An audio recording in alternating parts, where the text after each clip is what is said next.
Hello students, आप सभी को सुप्रभात, गुड मॉर्निंग, नमस्कार।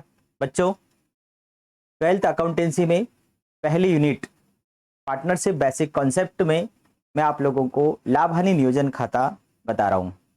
हम उसके बारे में सीख रहे हैं। बच्चों, अभी तक मैंने बहुत सारे क्वेश्चन करवाए और उसमें अलग अलग टाइप्स के आपको क्वेश्चन कराए हैं।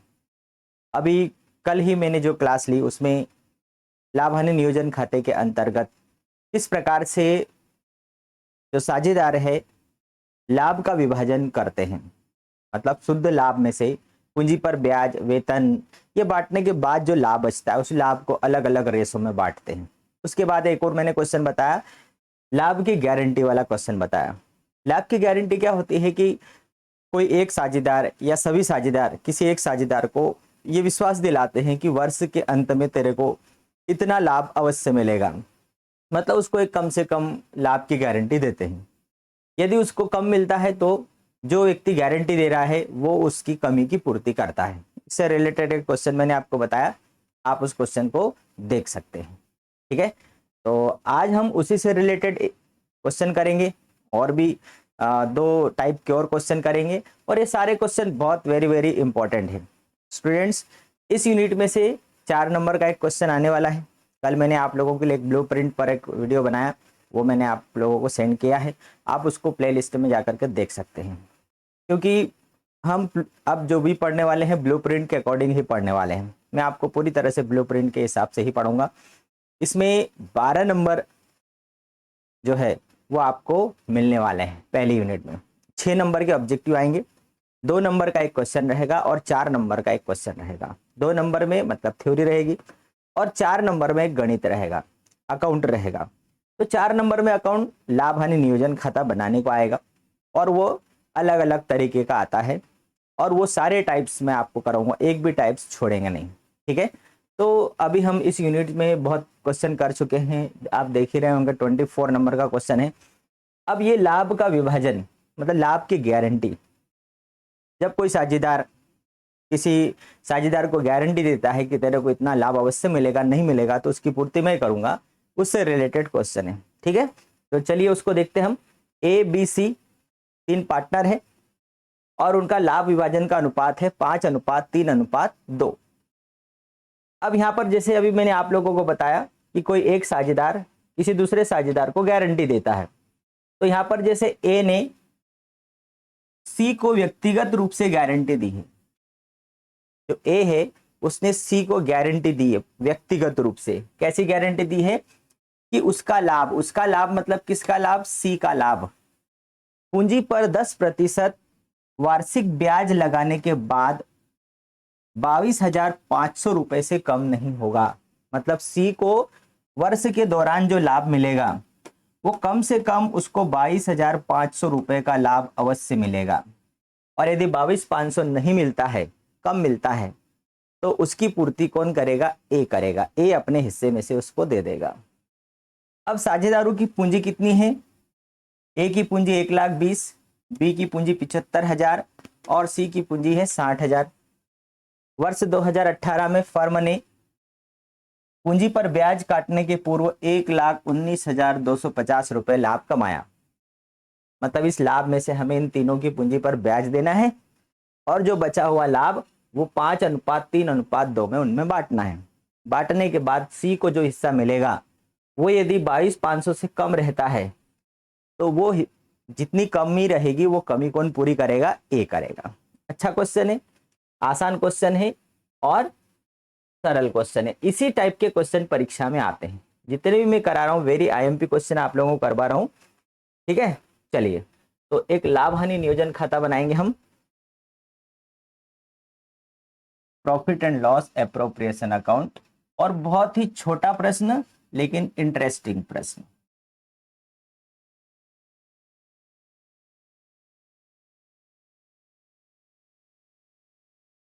क्योंकि एक पार्टनर दूसरे को गारंटी दे रहा है।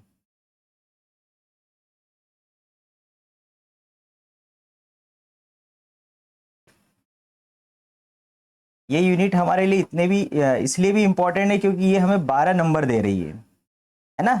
इस यूनिट से हमें 12 नंबर मिल रहे हैं। Profit and loss, profit and loss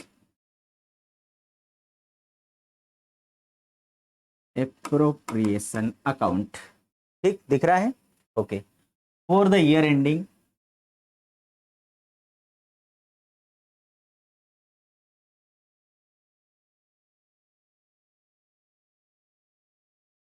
December through 2018, 31st December 2018, debit और क्रेडिट।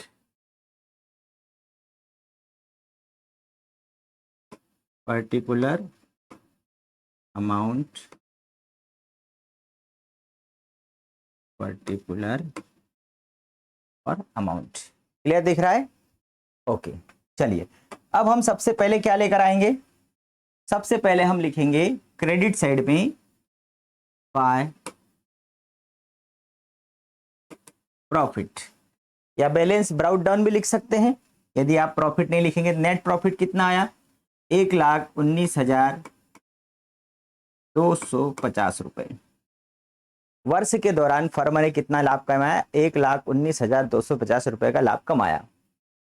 अब इस लाभ में से हमें साझेदारों को interest on capital A, B और सी, इनको इनकी पूंजी पर ब्याज देना है। तो हम इंटरेस्ट ऑन कैपिटल निकाल लेंगे। ए की पूंजी कितनी दी गई है? 1,20,000। उस पर कितने परसेंट ब्याज देना है? 10%। तो कितना आ जाएगा? 12,000 रुपये। ये क्या आ गया? ए की पूंजी पर ब्याज आ गया। बी की पूंजी कितनी है? 75,000 और उसका 10% 7,500 आ जाएगा। निकालना बहुत आसान है। सी की पूंजी है 60,000 और 60,000 का 10% 6,000 आ जाएगा। ठीक, 12,000, 7,500 और 6,000। यहाँ लिखेंगे 12,7,500 और 6,000। 12, 7, 19, 6, 25, 25,500। ठीक। अब ये 1,19,250 में से 25,500 माइनस कर दो। 12 में से 5 गया 7, 8 में से 5 गया 3, 11 में से 2 गया 9, 93,750 रुपए लाभ बच रहा है। ठीक, ये हो गया हमारा यहाँ पर क्वेश्चन कंप्लीट। 1,19,250, 1,19,250। अभी जो 93,750 रुपए जो प्रॉफिट आया, उसे हमें ए, बी और सी में बांटना है। इस प्रॉफिट को अब हमें ए, बी और सी में क्या करना है? डिवाइड करना है। तो चलिए इसको मैं थोड़ी देर के लिए हटा दूं।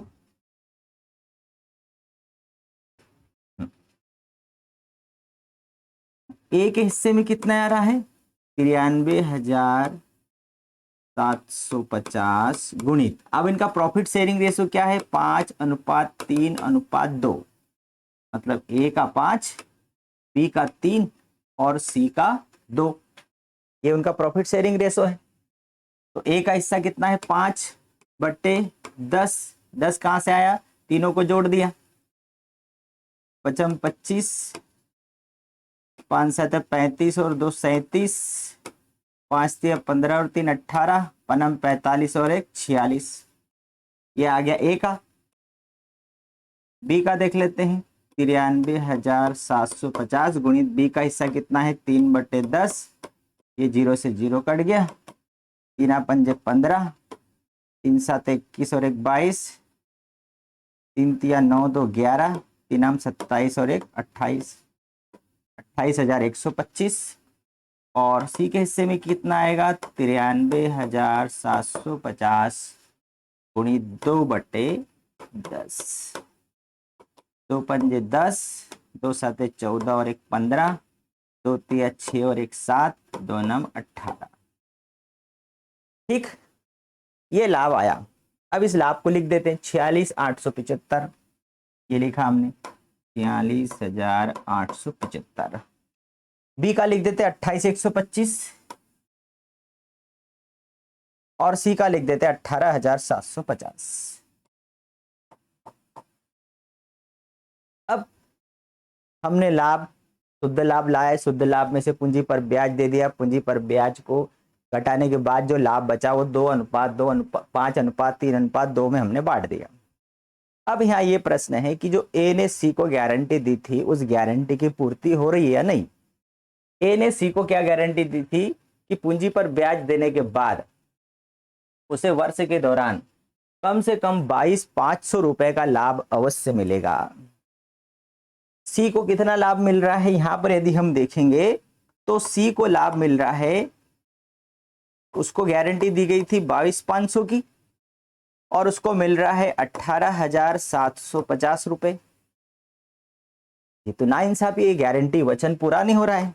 कितना कम मिल रहा है, 10 में से 5 गया 5, 14 में से 7 गया 7, 11 में से 8 गया 3, 3,750 रुपए उसको और जोड़ा जाएगा, तब जाकर होगा उसका 22,500। अब ये क्वेश्चन ये है कि ये जो 3,750 रुपए कहां से आएगा, कौन देगा उसको। तो ए ने गारंटी दी है तो ए देगा। गारंटी किसने दी है, ए ने, व्यक्तिगत रूप से, मतलब ए के खाते में से 3,750 रुपए माइनस कर दो।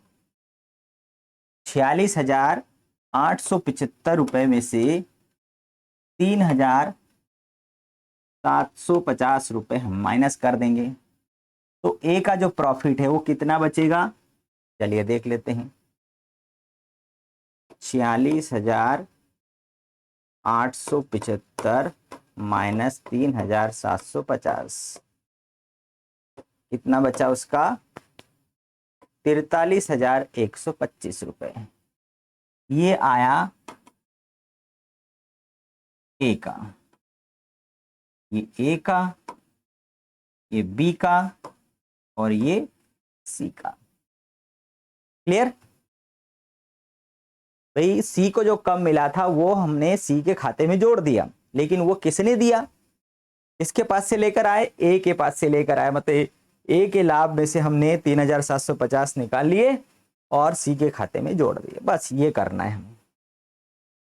क्लियर, आ गया होगा समझ में। बस ऐसे क्वेश्चन आते हैं, लाभ की गारंटी वाले क्वेश्चन बिल्कुल आता है ना। और बहुत ही अच्छा क्वेश्चन है, बहुत ही इंटरेस्टिंग क्वेश्चन है, मजेदार क्वेश्चन है, करने में मजा आएगा उसको। चलिए, तो लाभ की गारंटी वाले मैंने 2 आप लोगों को कराए क्वेश्चन। अब हम एक अलग और करवाते हैं। देखिए क्वेश्चन तो बहुत सारे हम कर सकते हैं, आपको एक बार में यदि जो चीज समझ में आ गई तो फिर वो चाहे क्वेश्चन किसी भी टाइप से पूछा जाए उसको हम आसानी से कर सकते हैं। तरीका समझ में आना चाहिए। लाभ की गारंटी वाले 2 क्वेश्चन मैंने कराए, आप वो दोनों की प्रैक्टिस करिए, आप कोई सा भी क्वेश्चन कर सकते हैं उसके आधार पर। अब हम एक चलते हैं, एक अलग ही क्वेश्चन है हमारे सामने और वो है भूलों का समायोजन। भाई भूल होना तो मानवीय स्वभाव है ना, एक हार जीत होना, भूल होना, तो ये मानव का स्वभाव बोल सकते हैं। लेकिन स्वभाव मतलब कि जानबूझकर जो भूल की जाती है वो अपराध माना जाता है, और यदि अनजाने में यदि होती है तो वह माफी योग्य होती है, वो क्षमा योग्य होती है। तो जिंदगी में भी कई बार ऐसा होता है कि कुछ भूलें हो जाती है अनजाने में, तो वो यदि हम कहीं पर माफ़ी मांग लेते हैं, हम उसको एक्सेप्ट कर लेते हैं कि हाँ अब इन फ्यूचर हम उसको नहीं दोहराएंगे, तो बिल्कुल वो कितना बड़ा भी अपराध होगा वो क्षमा के योग्य होता है। लेकिन अनजाने में हुआ होगा तो जानबूझकर किया हुआ अपराध, वो अपराध क्षमा योग्य नहीं होता। अब यहाँ पर भूलों का समायोजन, भाई अकाउंटेंसी, इसमें भी अकाउंटेंट के द्वारा कुछ क्वेश्चन जब लेखे लिखे जाते हैं तो लेखे लिखने के बाद में उससे कुछ गलतियां हो जाती हैं, है ना। तो वो गलतियां जो है वो गलतियों को, अब खातों को तो हम बदल नहीं सकते ना, खाते तो कंप्लीट कर दिए गए, उसने फाइनल अकाउंट बना के क्लोज कर दिया। अब उसके बाद में पता चला कि पूंजी पर ब्याज देना था, नहीं दिया गया, वेतन देना था वो नहीं दिया गया, और लाभ को आपस में बांट लिया गया। अब खाते बन गए, खाते बनने के बाद, खाते क्लोज होने के बाद में अब ये बात पता चल रही है, तो अब उनमें काटापिटी करने के बजाय सबसे बढ़िया तरीका उसका ये होता है कि उसके लिए कुछ ऐसी समायोजन कर लिया जाए, मतलब उसके लिए जर्नल प्रविष्टि होती है, एडजस्टमेंट एंट्री होती है, समायोजन प्रविष्टि कहलाती है। समायोजन प्रविष्टि कर ली जाती है और उसको सुधार दिया जाता है। तो उसी से रिलेटेड कुछ क्वेश्चन हम देखने वाले हैं। देखिए क्वेश्चन दिया गया है, ए बी सी ये 3 पार्टनर हैं और उनकी पूंजी 1 जनवरी 2018, 1 जनवरी 2018 को उनकी पूंजी दी गई है 3 लाख, 1,50,000 और 1,50,000 रुपए, वर्ष के प्रारंभ की पूंजी है।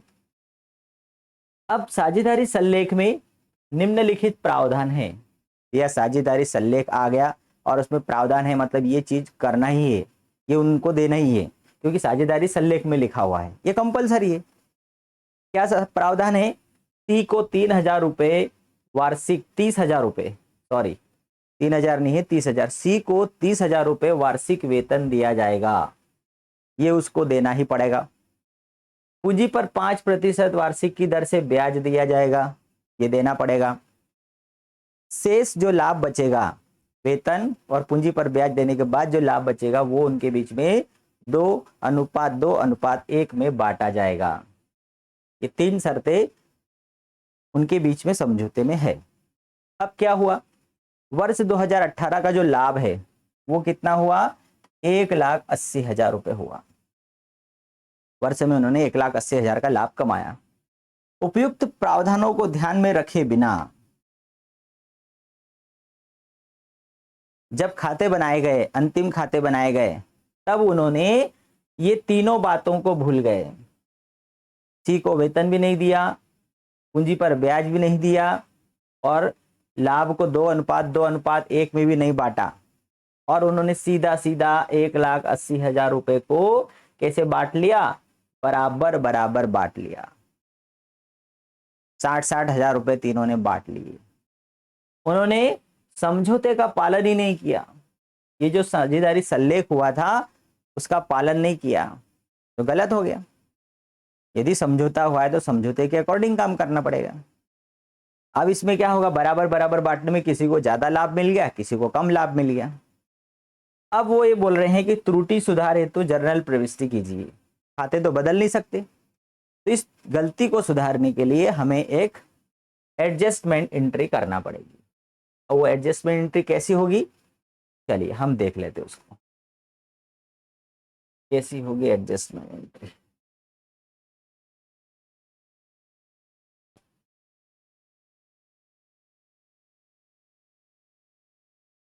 उसके लिए हम एक टेबल बनाएंगे पहले तो, ठीक है, एक टेबल बनाई जाएगी,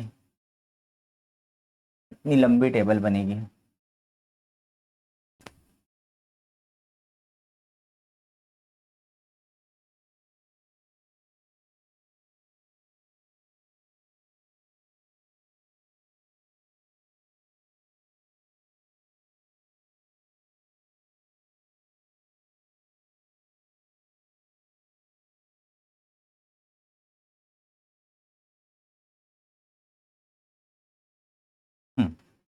एक बॉक्स बना लिया।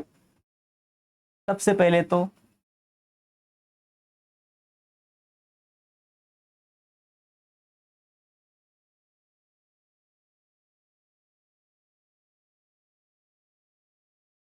यहां पर आ जाएगा पार्टनर्स नेम,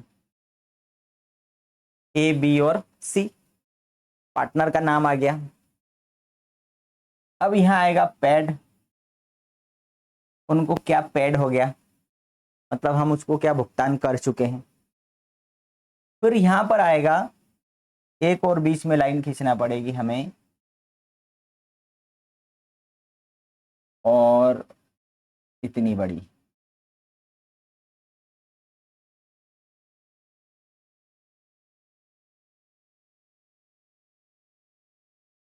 में डेबिट क्रेडिट, ये होगा वेतन,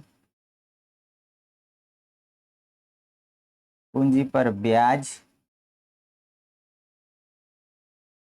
लाभ और टोटल। चलिए ऐसी एक टेबल हम बना रहे हैं। अब वो टेबल में क्या लिखना है वो बता देता हूं मैं। देखिए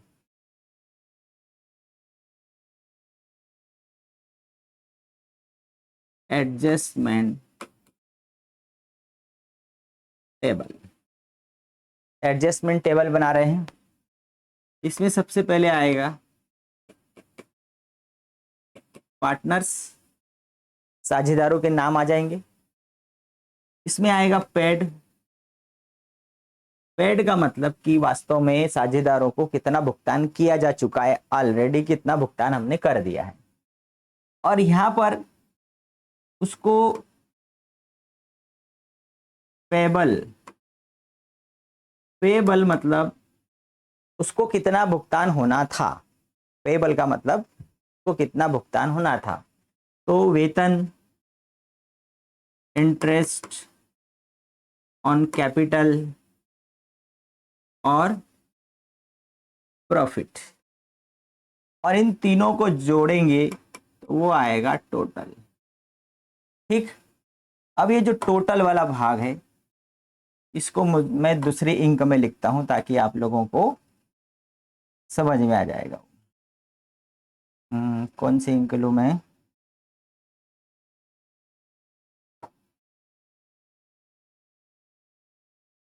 टोटल। ठीक, क्योंकि ये टोटल का और ये पैड का, ये दोनों का अंतर निकालेंगे। टोटल और पैड, ये दोनों का जो अंतर आएगा वो यहां पर डेबिट और क्रेडिट के रूप में लिखा जाएगा। डेबिट और क्रेडिट। ठीक, सबसे पहले तो ए, पार्टनर का नाम क्या है? ए। अब इन्हें लाभ कितना हुआ वर्ष के दौरान, फर्म को कितना लाभ हुआ? वर्ष के दौरान फर्म को लाभ हुआ 1,80,000 का लाभ हुआ। और इस 1,80,000 रुपए के लाभ को तीनों साझेदारों ने बिना कुछ समायोजन किए कैसे बांट लिया? बराबर बराबर बांट लिया। मतलब ए ने 60,000 रुपए ले लिए, बी ने 60,000 रुपए ले लिए और सी ने 60,000 रुपए ले लिए। कोई झंझट ही नहीं पाली, मतलब कितना उन्होंने आपस में बांट लिया, पैड कर लिया। ए ने 60 ले लिया, ठीक है, बी ने भी 60 ले लिया और सी ने भी 60,000 ले लिया। टोटल हो गया 1,80,000 रुपए।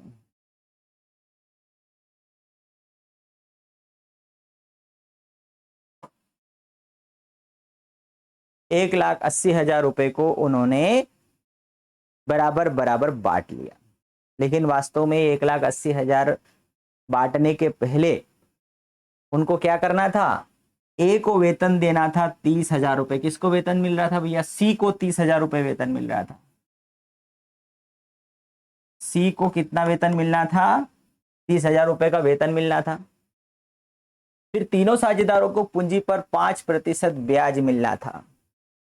पूंजी कितनी है? 3,00,000 है। 3,00,000 का 5%, 3×5 15,000। ए की पूंजी पर ब्याज 15,000। बी की पूंजी 1,50,000 का, 15×5 7,500। और सी की पूंजी भी 1,50,000 का 5%, 7,500। ठीक, आप लोगों को किसी को डाउट हो रहा होगा कि सर कहाँ से आ गया ये, बता देता हूं मैं। तो पूंजी पर ब्याज निकालना है। ए की पूंजी कैसी है? 3,00,000 का 5%, कितना आ गया? 15,000। बी की पूंजी है 1,50,000, उसका 5%, 15×5 7,500। और सी की भी सेम है, 1,50,000 सेम है। तो 15,000, 7,500, 7,500 ये तीनों को मिलना चाहिए था। फिर प्रॉफिट, प्रॉफिट पे जाएंगे। प्रॉफिट कितना था भैया? 1,80,000 रुपए का लाभ हुआ। ठीक, इसमें से सी को 30,000 रुपए वेतन देना था, बचा 1,50,000। उसमें से पूंजी पर ब्याज कितना देना था? 30,000। तो ये माइनस करने के बाद में बचा 1,20,000 रुपए। इस 1,20,000 रुपए को उनके बीच में आपस में किस अनुपात में बांटना था? उसको 2:2:1 इस अनुपात में उनके बीच में बांटना था। किसको? 1,20,000 रुपए को। तो कितना मिलता? 1,20,000 गुणित 2/5, 5 दूनी 10, 5 का 20, मतलब 24 दूनी 48,000। ए को कितना लाभ मिलता? 48,000। बी को भी सेम मिलता 48,000 और सी को मिलता 24,000 रुपये। क्लियर? इतना लाभ मिलना था। टोटल हो गया 1,20,000 रुपये। अब क्या हुआ? तीनों को जोड़े कि भैया ए को पूंजी पर ब्याज और लाभ मिला के कितना हो रहा है? 40, 50, 60 और 3 63। चलो इसको मैं अलग इनकम में लिखता हूं, 63,000। टोटल कितना हो गया? ये दोनों का टोटल कितना हो गया? 63 हो गया। 7,500 और 48,000, 48, 49, 50, 55,500। 24 और 6, 30, 31,500। क्लियर? ये दोनों को जोड़ा 63, ये दोनों को जोड़ा 55,500, ये दोनों को जोड़ा 31,500। इतना इनको मिलना था। इनको सबको यदि हम जोड़ते हैं तो कितना हो रहा है? 6, 5, 11, 3, 14, 1,40,000 है ना? ये इनको मिलना था 1,48,000, 1,49,000, 1,50,000 रुपए। नहीं नहीं नहीं नहीं, वही तो मैं बोलूं, ये गलती हो रही है। 30,000 ये भी जोड़ेगा ना, तो 31,500, 61,500, तो ये टोटल हो जाएगा 1,80,000 रुपये। ये 1,80,000 रुपये बिना किसी समायोजन के बराबर बराबर बांटा, 60, 60, 60। और ये 1,80,000 रुपये जब वेतन, पूंजी पर ब्याज और लाभ बांटने के बाद में जो लाभ कितना कितना मिल रहा है? ए को 63 मिल रहा है, बी को 55,500 मिल रहा है और सी को 61,500 मिल रहा है। ये गलती से भुगतान हो गया और ये समायोजन करने के बाद इतना मिलना था। अब इन दोनों को आपस में हमें क्या करना है? इन दोनों को आपस में हमें समायोजित करना है।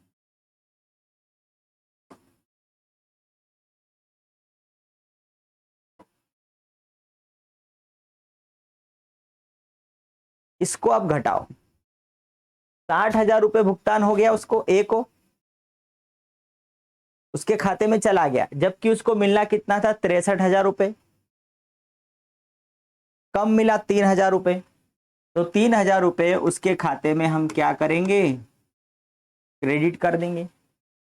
भाई 60,000 रुपए उसके खाते में गए, जबकि वास्तव में समायोजन करने के बाद उसको कितना मिल रहा है? 63 मिल रहा है। 3,000 कम मिले तो 3,000 रुपए उसके खाते में जमा हो जाएगा। यहाँ बी को 60,000 रुपए मिल गए, वास्तव में उसको कितना मिलना चाहिए? 55,500 मिलना चाहिए, मतलब 4,500 ये उसके खाते में डेबिट होगा। भाई 60,000 जमा हो गए, जबकि जमा कितना होना था, 55,500 जमा होना था, तो 4,500 उसके खाते में से निकाल लेंगे। इसको 60 मिल गए, जबकि मिलना था 61,500, तो 1,500 रुपए इसके भी खाते में 60 मिले और मिलना था 61,500, मतलब 1,500 रुपए इसके खाते में भी जमा होगा। ठीक है, देखो डेबिट और क्रेडिट बराबर आ रहा है, 4,500 बी का खाता डेबिट हो रहा है और 4,500 सी ए और सी का खाता क्या हो रहा है, क्रेडिट हो रहा है। मिलना था, मिला इतना और मिलना था इतना, दोनों का जो अंतर है ये समझ लो डेबिट और ये समझ लो क्रेडिट। भाई इतना मिल गया जबकि इतना मिलना था, तो 3,000 रुपए इसको कम मिले, इसलिए 3,000 रुपए हम इसके खाते में जमा करेंगे। इसको 4,500 ज्यादा मिल गया, इसलिए 4,500 से इसका खाता डेबिट कर देंगे। इसको 1,500 रुपए कम मिले, इसलिए 1,500 रुपए इसके खाते में जमा कर देंगे। मतलब बी के खाते में से 4,500 निकालेंगे और ए और सी के खाते में, ए के खाते में 3,000 और सी के खाते में 1,500 रुपए जमा करेंगे। तो हिसाब बराबर, मतलब खातों को बदलने की जरूरत नहीं पड़ेगी। अब इसके लिए एक छोटी सी समायोजन प्रविष्टि करना होगी। क्या प्रविष्टि होगी, B's capital account debit to A's capital account to C's capital account. देखो उसके लिए एक समायोजन प्रविष्टि हम छोटी सी प्रविष्टि करेंगे, जर्नल प्रविष्टि। तो उसके लिए छोटा सा फॉर्मेट बना लो पहले। भाई कोई सी भी भले छोटी सी जर्नल प्रविष्टि होगी, लेकिन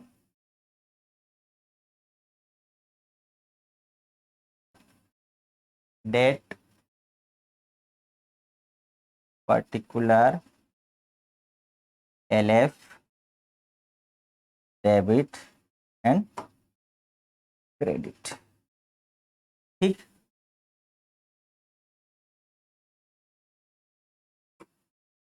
एडजस्टमेंट टेबल बनाया, अब एडजस्टमेंट एंट्री।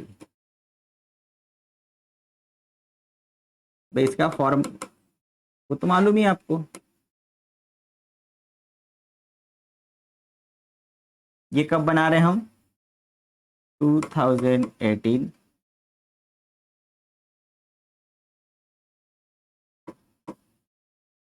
क्या होगा,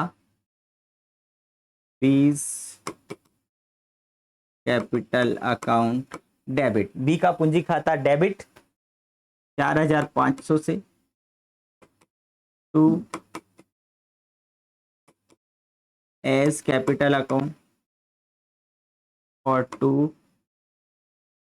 सीज कैपिटल अकाउंट। ए के खाते में 3,000 रुपए और सी के खाते में 1,500 रुपए।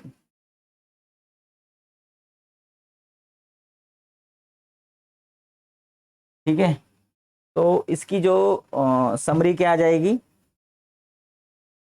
Adjustment entry for interest on capital, adjustment entry नहीं भी लिखेंगे तो चलेगा आगे। ठीक है, केवल इतना लिखना है, एडजस्टमेंट एंट्री, ये हो गया। उसका निचोड़ ये निकला, जो गलती हुई है उस गलती के लिए टेबल बहुत बड़ा बनाना पड़ा, और उसका जो निचोड़ है वो केवल इतना निकला है कि बी के पूंजी खाते में से 4,500 हम निकाल लेंगे और उस 4,500 को ए के खाते में 3,000 रुपए जमा कर देंगे उसमें से, और 1,500 रुपए सी के खाते में जमा कर देंगे। बस ये उसका सार निकला, जो गलती हुई है उसका सार ये निकला। अब ये टेबल को एक बार और समझ लो। ठीक है, देखो टेबल में एक बार फिर से समझा देता हूं। जो लाभ था बिना समायोजन के बराबर बराबर तीनों में बढ़ गया, 1,80,000 को 3 में बांट दिया, 60 60 60। अब उसके बाद में उनको वेतन देना था, भाई लाभ के पहले क्या करना था, वेतन देना था। तो 30,000 रुपए सी को वेतन देना था, पूंजी पर ब्याज देना था, लाभ को 2-2-1 के अनुपात में बांटना था। तो ये तीनों का जो ये वाला कॉलम, ये और ये तीनों का टोटल यहाँ आ गया। मतलब वास्तव में ए को 63 मिलना था, बी को 55,500 मिलना था, सी को 61,500 मिलना था। मतलब ये अलग है, ठीक है, ये वाला भाग यहां से अलग है, ये पेड है और ये पेबल है।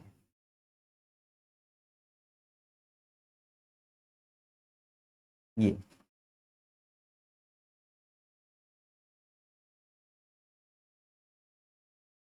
इसको समझना आपको। और दूसरा भाग ये है, ये बिना समायोजन के और ये समायोजन के, ठीक है। आप उसको समझोगे तो क्लियर हो जाएगा। आगे है, इसी प्रकार से एक और क्वेश्चन है हमारा, उसको भी हम देख लेते हैं। सेम यही का यही है, थोड़ा सा अलग है। इसमें क्या है, इसमें भी हमें समायोजन एंट्री करना है। देख लो,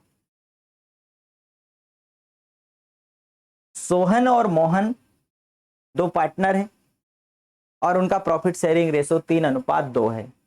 ये उनका लाभ विभाजन का अनुपात है। 31 दिसंबर 2018, अब यहाँ ये तारीख आपको ध्यान देना है। 31 दिसंबर मतलब वर्ष का अंत, 31 दिसंबर 2018 को उनकी पूंजी लाभ और आहरण का समायोजन करने के बाद 60,000 और 50,000 रुपए थी। अभी तक के जितने भी प्रश्न थे उन सारे प्रश्न में जो पूंजी है वो प्रारंभिक पूंजी दी गई थी, लेकिन यहां पर ये पूंजी कौन सी दी गई है, ये अंतिम पूंजी दी गई है, वर्ष के अंत की पूंजी दी गई है, जिसमें क्या किया है, प्रारंभिक पूंजी में लाभ को जोड़ दिया है और आहरण को घटा दिया गया है। मतलब पूंजी पर ब्याज जोड़ा गया है, आहरण घटाने के बाद ये वाली पूंजी आई है। अब खाते बना लेने के बाद, अंतिम खाते बना लेने के बाद यह ज्ञात हुआ कि पूंजी पर 5% ब्याज नहीं दिया गया, जैसा कि साझेदारी समझौते में प्रावधान था, देना भूल गए वो। व्यापार का शुद्ध लाभ 24,000 रुपए था।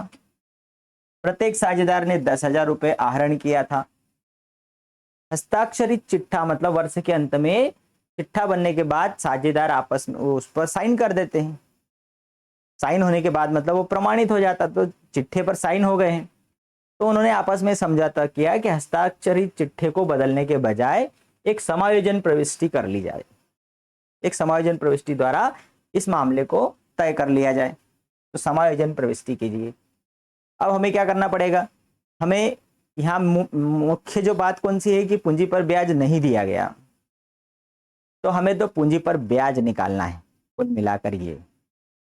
अब पूंजी पर ब्याज, प्रश्न ये है कि पूंजी पर ब्याज कौन सी पूंजी पर निकलता है, प्रारंभिक पूंजी पर निकलता है, और हमारे पास ये जो पूंजी है ये वर्ष के अंत की पूंजी है। तो हमें सबसे पहले तो प्रारंभिक पूंजी निकालना पड़ेगी और उसके बाद उस पूंजी पर ब्याज निकालेंगे और फिर हम देखेंगे किसको कम मिला है किसको ज्यादा मिला है। चलो, तो सबसे पहले तो प्रारंभिक पूंजी की गणना किस प्रकार से की जाएगी।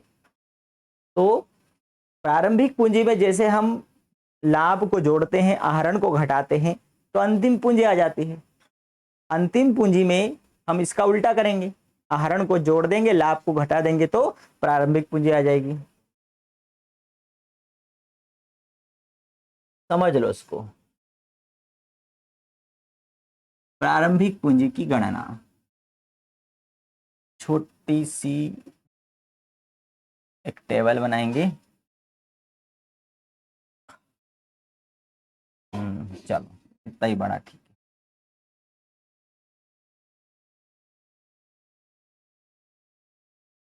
Calculation of opening capital.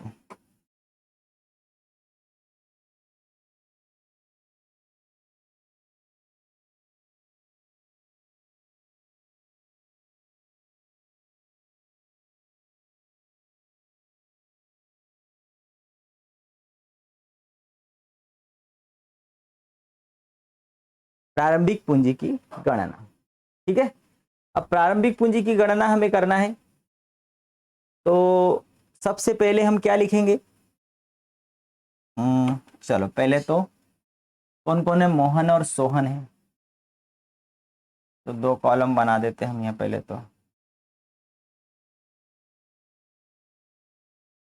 यहाँ लिख देते हैं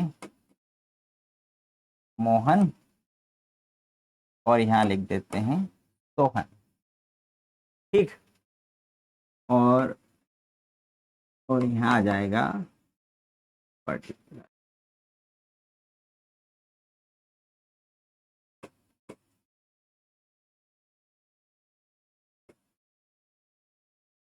क्लोजिंग कैपिटल 31 दिसंबर 2018 को जो कैपिटल है वो हमने लिखी। कितनी है मोहन की पूंजी? 60 और सोहन की पूंजी है 50,000। ठीक है, अब हमें प्रारंभिक पूंजी पे जाना है। तो प्रारंभिक पूंजी में हमने लाभ जोड़ा है, आहरण घटाया है, तो अंतिम पूंजी आई। अब अंतिम पूंजी में आहरण जोड़ेंगे। ठीक है, तो इसमें हम ऐड करेंगे ड्राइंग आहरण। ए ने कितना आहरण किया और बी ने, प्रत्येक साझेदार ने 10,000 रुपए का आहरण किया है। ये 10,000 रुपए उनकी पूंजी में हम जोड़ देंगे। 70 और 60, और लाभ जो है प्रॉफिट, उसको हम क्या करेंगे, इसमें से हम लेस करेंगे, क्योंकि लाभ को जोड़ा जाता है।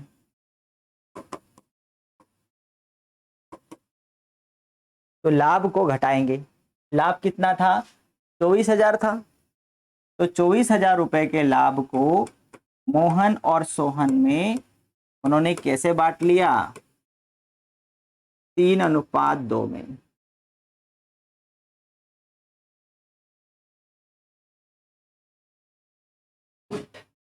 व्यापार का जो शुद्ध लाभ था वो उन्होंने 3:2 में बांट लिया। बच्चों का 20,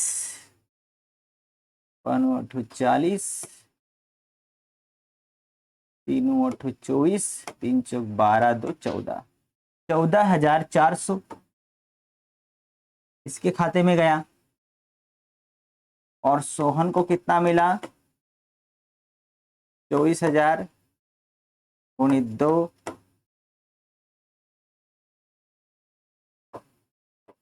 2 8 16, 2 चौको 8 और 1 9, 9,600।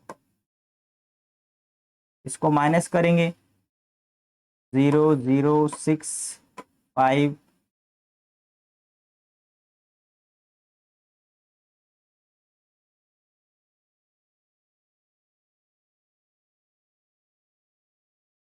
56,600।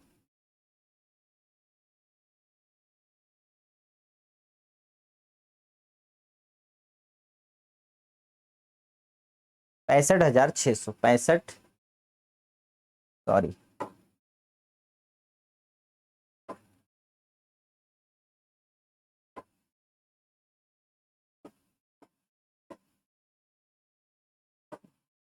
छः, 9 में से 4 गया 5, 55,600। और ये कितना आ रहा है? 50,400। ठीक, ये आ गई हमारी प्रारंभिक कैपिटल।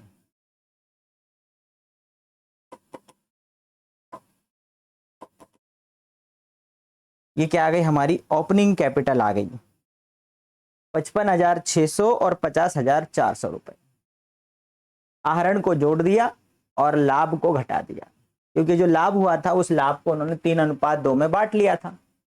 तो 14,400 मोहन के खाते में और 9,600 सोहन के पूंजी में जुड़ गया था, उसको हमने घटा दिया, तो ये प्रारंभिक पूंजी आ गई। अब इस प्रारंभिक पूंजी पर इंटरेस्ट ऑन कैपिटल देना भूल गए, और वो कितना है? 5% है। मतलब 55,600 का 5% पूंजी पर ब्याज निकालेंगे हम। कितना आएगा? इंटरेस्ट ऑन कैपिटल मोहन 55,600 का 5% पूंजी पर ब्याज,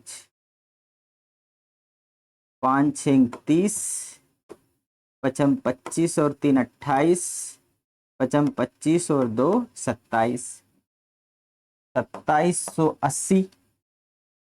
और इसी प्रकार से सोहन का 50,400 गुणित 5/100, पचों का 20, पचम 25, 2520, 2780 और 2520, ये उनको पूंजी पर ब्याज मिलना चाहिए था।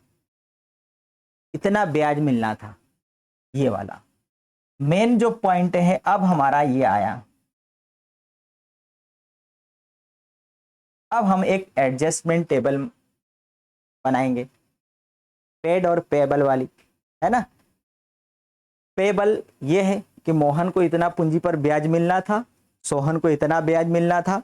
ये दोनों को जोड़ के 3:2 में बांटेंगे कि कितना पेड हो गया, दोनों का अंतर आएगा और डेबिट क्रेडिट होगा। चलिए एक टेबल बनाते हैं हम, एडजस्टमेंट टेबल बनाना पड़ेगा और एक एंट्री करना होगी। दोनों को मैं यही कर दूंगा।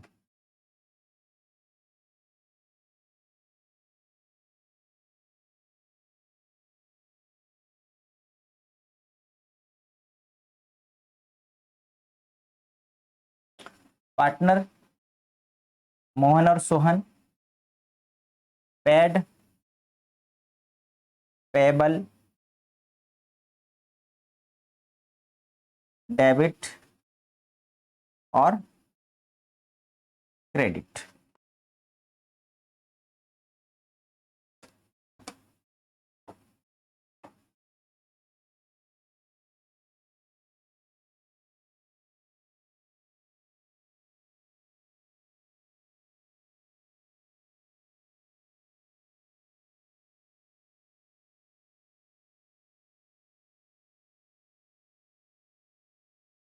ठीक है, क्या लिखना है हमें, एडजस्टमेंट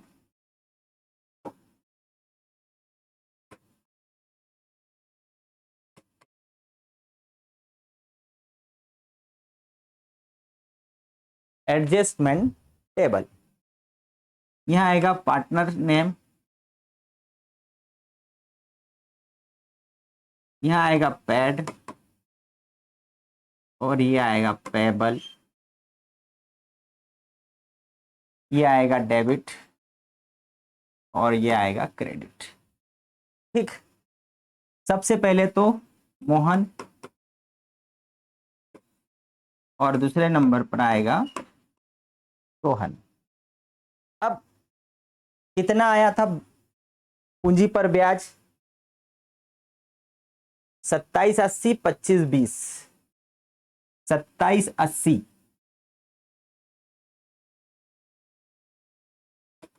2780 और 2520, इतना पूंजी पर ब्याज मिलना था।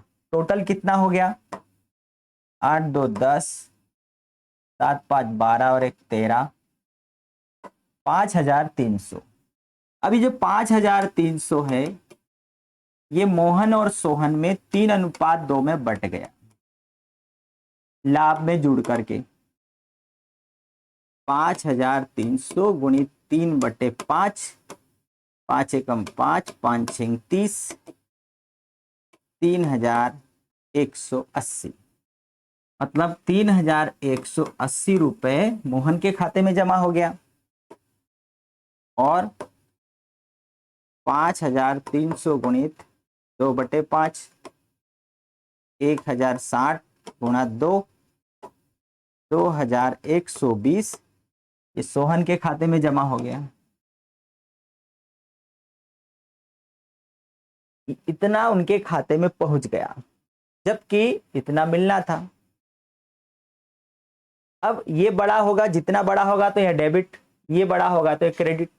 इसका सीधा सा फॉर्मूला बिना समझे यदि करना हो तो ये समझ लो, डेबिट और ये क्रेडिट, ये बड़ी रकम होगी, जितनी बड़ा होगा उतनी बड़ी रकम डेबिट हो जाएगी। ये यदि बड़ी है तो क्रेडिट में आ जाएगा। इसी प्रकार से इन दोनों में ये यदि बड़ा है तो डेबिट, ये यदि बड़ा है तो क्रेडिट। देख लो यहाँ पर कौन है, पेड वाला 3180 बड़ी रकम है, 2780 छोटी रकम है। कितना अंतर है दोनों के बीच में देख लेते हैं हम।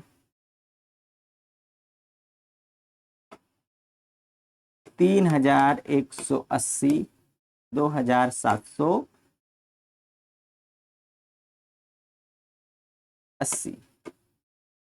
11 में से 7 गया 4, मतलब 400 रुपए मोहन का खाता डेबिट होगा। इसी प्रकार से 2520, 2120, तो 400 रुपए सोहन का खाता क्रेडिट होगा।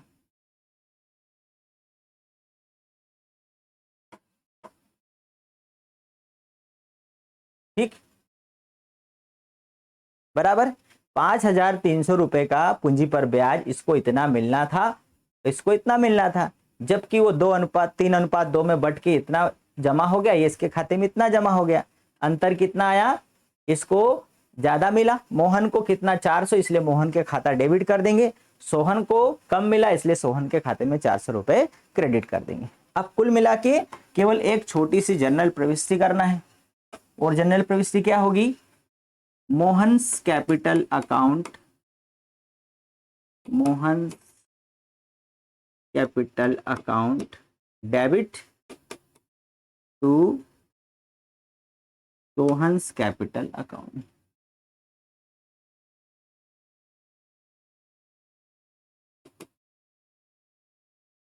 चार सौ और 400,